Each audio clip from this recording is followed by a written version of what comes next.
size mükemmel bir fırın patates yapacağım. Ama önce ocakta başlayacağız. Bütün püf noktalarıyla olağanüstü lezzetli bir tarif. Buyurun tezgaha. 4 tane orta irice boy patatese ihtiyacınız var.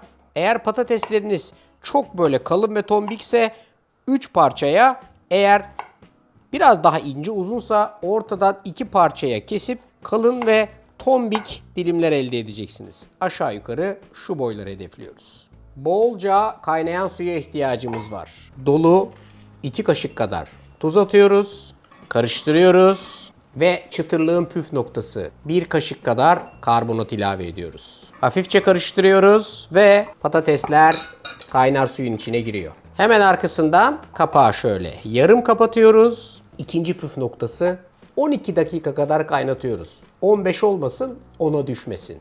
Önemli. Patatesler pişerken diğer ocağı yakıyoruz ve tavamızı ısınmaya bırakıyoruz. Önce sarımsakları dilimleyerek işe başlayalım.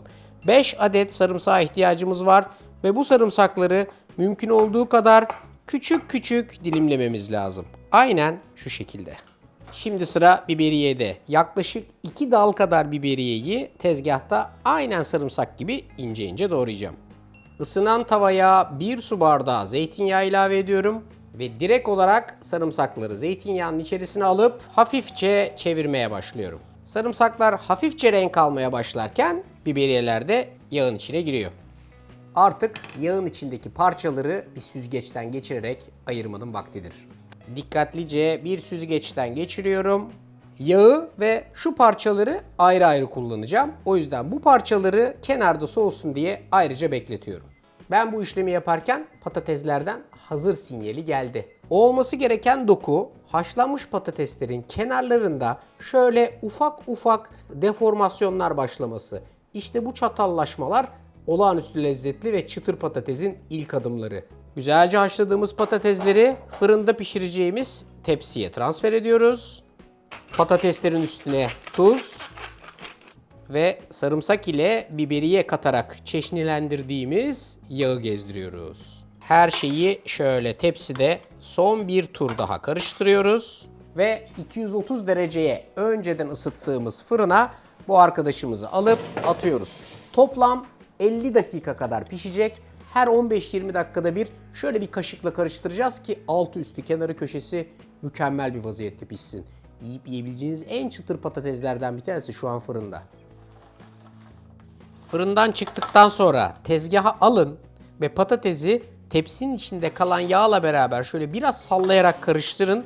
Bu şekilde azıcık kalan yağ da patatesin üstüne iyice tutunacak ve daha da çıtır çıtır olacak. Kenara ayırdığımız sarımsakların büyük bir kısmını içerisine dökün. Aynı şekilde karıştırarak sarımsakları da oyunun içine dahil edin.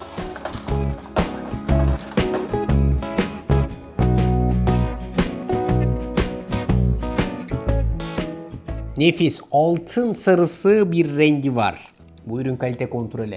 Çok sıcak yemeyin ama çok da soğutmaya gerek yok. Çıtırtı var mı?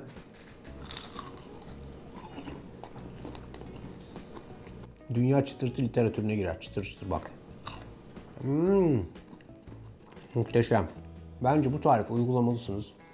Bütün püf noktaları yapmalısınız ve evde fırında pişen muazzam çıtır çıtır patates şovu herkese dahil etmelisiniz.